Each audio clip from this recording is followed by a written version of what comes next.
Hi everyone, I'm Heather with Burner Babies, and this video is just a continuation of how to obedience train your puppy. So there's a few things that sometimes I forget that people who don't do this every day don't know that I thought I should probably mention these in a video.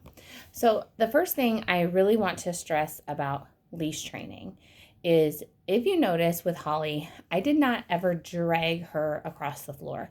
I think that it's really important that when you are leash training that you know not to drag your puppy across the floor. Never ever should you be pulling her or really choking her. You really need to let her do it on her own or his own if you have a male puppy. So when leash training, they're gonna fight and flail, and I know Holly didn't do that. In fact, never ever during her training did she do that. But sometimes you will get a puppy who just really fights and pulls and cries and screams and really jumps up and down like it's the worst thing they've ever experienced in their whole life.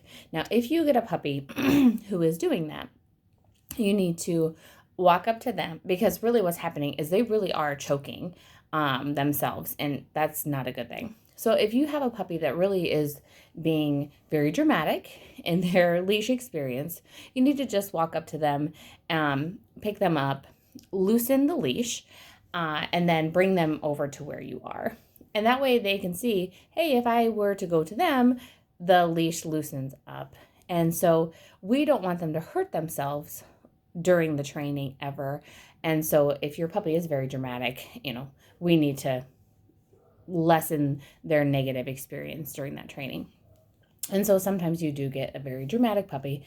It happens. So if your puppy does that, we want to make sure that they don't hurt themselves. So that was the one thing. And then the second thing I wanted to mention was during stay. So Holly did great. She picked up stay very quickly, which actually I was surprised because she is a very overzealous puppy. She's very excitable, but she actually did very well. So I didn't get to show you what happens if you put your puppy in a stay position and they don't stay. So if you tell your puppy to stay and they get up and they wander off, you need to tell them no and put them right back in that state, in that exact same place that they were. Don't, if your puppy's here and you say stay and they get up and wander and you tell them stay again and you put them over here, that's really not what you told them to do. You told them to stay over here. And so you're really not teaching them stay by putting them over here.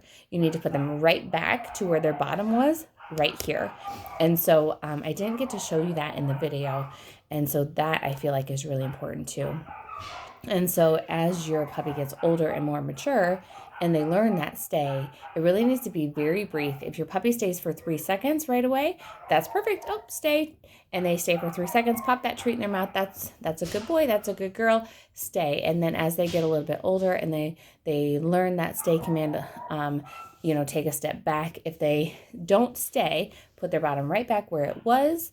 Nope, I said stay, and then try to make it 4 seconds, 5 seconds, and take that step back. And they will get it. If you watch Scarlett's video, I could play hide and go seek with Scarlett.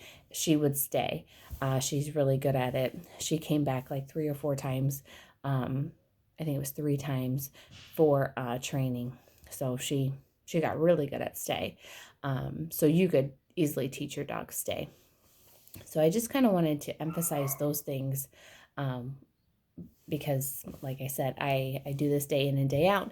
Sometimes I forget. I've been told that I assume that people know what I know. And so sometimes I forget that I don't tell everything that I know because I assume that people also know.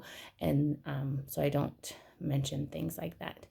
So I think it's important to remember to keep things light and fun and happy and for you too, because if you're constantly having a negative experience, if you're getting frustrated with your puppy, they can sense that and they're not going to be having a good time, and neither will you.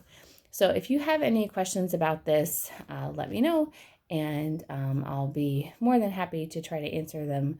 I am not an expert, I don't think. It's just something that I really enjoy, and I feel like the puppies pick up on that, and so they want to make me happy, and so I feel like they just try their very best. So I will talk to you later. And again, thank you for watching my videos.